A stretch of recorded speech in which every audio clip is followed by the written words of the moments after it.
Welcome back to the grind. Today we're going to talk about the second wave of the Summerkai season with the new release of the new warrior and the offensive rider.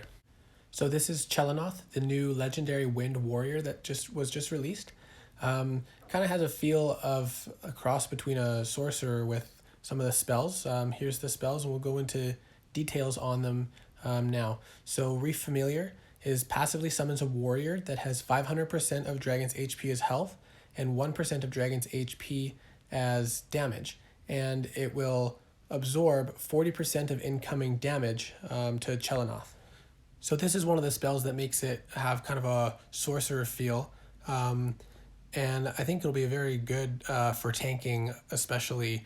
He'll be able to take a lot of damage, and that little added damage output will be helpful as well. Next, we have a No Rage blue spell, which will block 30% of incoming damage for 5 seconds, and on cast will restore 14% of dragon's HP.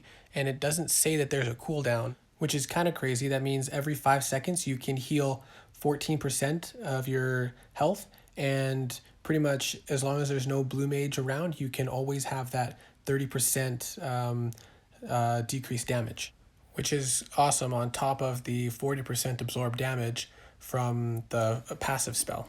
Next we have Rampage, a 2 rage white spell, which will last 4.5 seconds, and while active will increase attack damage by 100%, and every tower you destroy while it's active will heal you by 20%. It also increases rage regeneration by 50% during this time, and then it will have a 10-second cooldown. The final spell, which also gives it a sorcerer feel, is Spell Flux. It's a white 2 rage spell, which destroys a target tower, which prioritizes the mage towers.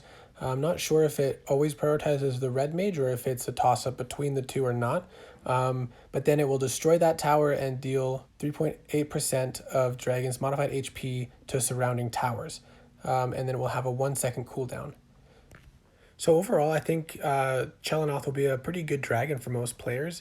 The Reef Familiar and Vapor Shield will significantly reduce the amount of damage the dragon takes, allowing it to survive probably quite well.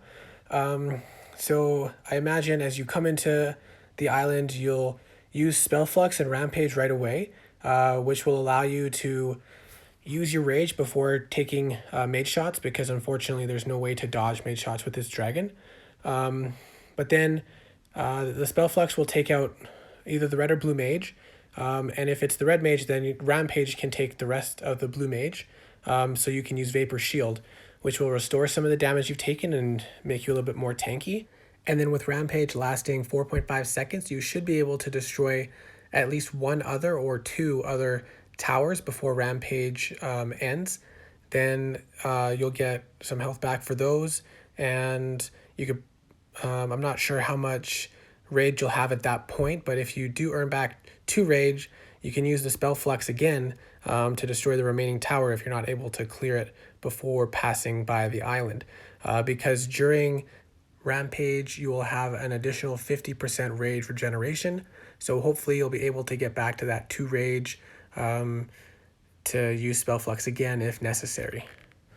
All right, next we have Anno, the new offensive rider.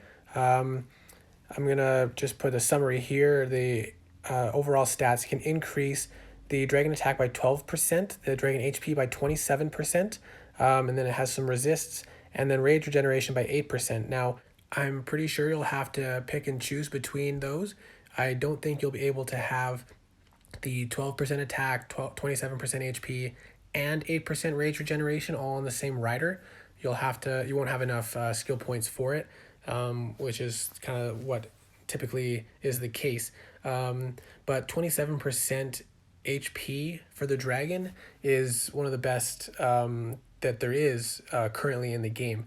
Now, for some warriors, this will be a really great boost, like Meglock. But I was also thinking that Dreth would benefit significantly from this HP boost, because the Sandblast scales based on modified HP. So definitely some good options for this rider. And likely there'll be newer dragons coming out in the future seasons that will benefit significantly from it.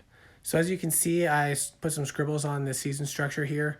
I'm gonna have another video coming out soon with my thoughts and opinions and recommendations for players at different stages in the game on what they should consider going for or doing, just kind of my opinions. So look forward to that if you're interested in my thoughts on that. Thanks for watching.